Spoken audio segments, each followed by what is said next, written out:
Hello guys, আমি রিমা। আমি চলে এসেছি তোমাদের সাথে ওয়ান অ্যানাদার ভিডিও নিয়ে। আশা করি তোমরা সবাই ভালো আছো, সুস্থ আছো।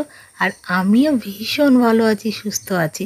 আর আজকে তোমরা দেখতেই পাচ্ছ আমরা কিন্তু রাস্তায় বেরিয়ে পড়েছি। আমরা মানে তো তোমরা জানোই, আমার বর সোনাই আর আমি যাচ্ছি, সেটাও কিন্তু তোমাদের সাথে শেয়ার করব। আর আজকে আমরা যেখানে যাচ্ছি সেখানটা কিন্তু অনেক সুন্দর। অনেকেই এসেছো, আবার অনেকেই আসনি।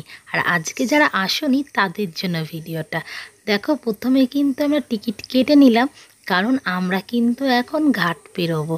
আর ঘাট না পেরোলে সেখানে তো যাওয়াই সম্ভব না। আর দেখো গঙ্গার ঘাটটা কত সুন্দর লাগছে। আশা করি তোমরা সবাই বুঝে গেছো যে আমরা কোথায় যাচ্ছি। আর যারা বুঝতে পারোনি তারা কিন্তু সঙ্গেই থেকো, আর যারা বুঝতে পেরেছো তারা কিন্তু চলে যেও না, তারাও কিন্তু সঙ্গে থেকো, ভিডিওটা দেখতে থেকো। আর দেখো এত সুন্দর গঙ্গাটা লাগছে দেখে, আমি তো চোখই ফেরাতে পারছি না। আর তাই গঙ্গার ঘাটে কিন্তু লঞ্চ নৌকা দুটোই চলে। আর বলতে বলতে দেখো লঞ্চও চলে এসছে একটা।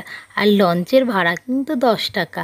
যারা লঞ্চে যেতে চাও তারা কিন্তু লঞ্চেও যেতে পারো। আর আমরা কিন্তু নৌকাতেই যাচ্ছিলাম। জানো তো, আমাদের কোনো প্ল্যানিং ছিল না আজকে ঘুরতে যাব। হঠাৎ করেই আমার বর বলল চলো ঘুরে আসি, তাই বেরিয়ে পড়লাম ঘুরতে। আর আমাদের না কোনো দিনই কোনো কিছু প্ল্যানিং করে হয় না, সব কিছু হুটহাট বেরিয়ে যায়।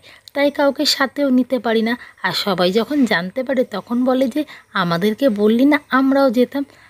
আর এদিকে দেখো আমি আর আমার সোনাই কিন্তু একটু ঢং করছিলাম। আর এদিকে ক্যামেরাটা অন করে আমি কিন্তু চুল ঠিক করছিলাম, দেখছিলাম যে আমাকে কেমন লাগছে দেখতে।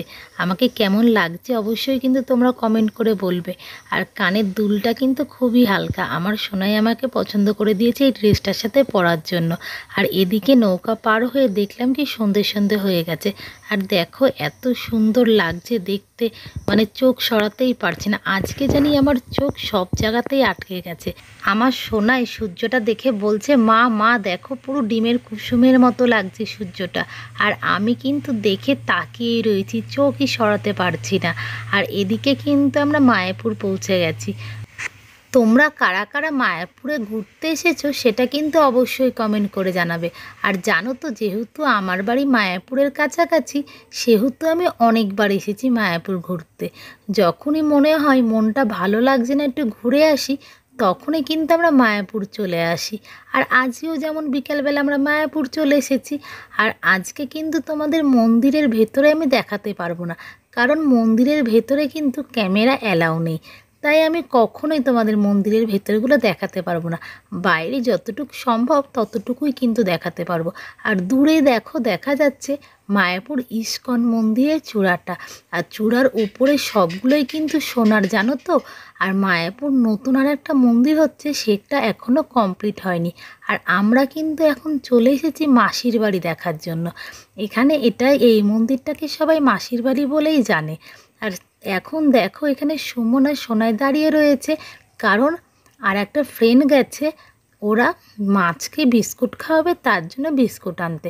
আর এই মন্দিরটাতে কিন্তু আমি প্রথম ঢুকলাম, বাড়ির কাছে, তবুও কিন্তু সব মন্দিরে ঢোকা হয় না, ওই বাইরে দিয়ে ঘুরে চলে যাওয়া হয়। আর আজকে এই মন্দিরটা তোমাদেরকেও দেখালাম, আর আমিও প্রথম দেখলাম। আমার তো খুব ভালো লেগেছে, তোমাদের কেমন লেগেছে অবশ্যই কিন্তু কমেন্ট করে জানাবে। আর এখানে যেহেতু ভেতরে ক্যামেরা অ্যালাউ নেই, সেহেতু আমি তোমাদেরকে ভেতরগুলো দেখাতে পারছি না, বাইরে যেইটুকু সম্ভব সেইটুকুই দেখলাম। আর এইদিকে দেখো আমরা কিন্তু জলের মধ্যে বিস্কুট ফেলেছি, আর দেখলাম কত বড় বড় কাতলা মাছ, রুই মাছ, অনেক বড় বড়, জানো তো। আর এখানে না আমি ছবি তুলতে গেছি, তখন বললো এই পুকুরে ছবি তোলাও অ্যালাউ নেই, তাই আর তুলতে পারলাম না। আর এদিকে দেখো সন্ধে হয়ে গেছে, আমরা কিন্তু মায়াপুর ইস্কনের ভেতর চলে এসেছি। আর দেখো কত সুন্দর লাগছে দেখতে, আমার চোখ যেন আজকে চারিদিকেই আটকে যাচ্ছে, এত সুন্দর দেখে। আর এদিকে দেখো রাতে আমরা গঙ্গার পাড়ে যখন চলে এসেছি বাড়ি যাওয়ার আগে, তখন এই মুহূর্তটা দেখে আর চোখ সরাতে পারলাম না, সেহেতু আবারও তোমাদেরকে দেখিয়ে দিলাম। আজকে সত্যি এত সুন্দর সুন্দর জিনিস দেখেছি, আমার চোখ যেন বারে বারে আটকে যাচ্ছে, আর তোমাদের সাথে শেয়ার না করে পারছি না। আর দেখো এদিকে কিন্তু রাতের চাঁদটাকেও অনেক সুন্দর লাগছে দেখতে। এটাই বা কেন তোমাদের সাথে শেয়ার করব না বলো, তাই তোমাদের সাথে এটাও শেয়ার করে নিলাম। আর আজকে মতো এখানেই শেষ করলাম।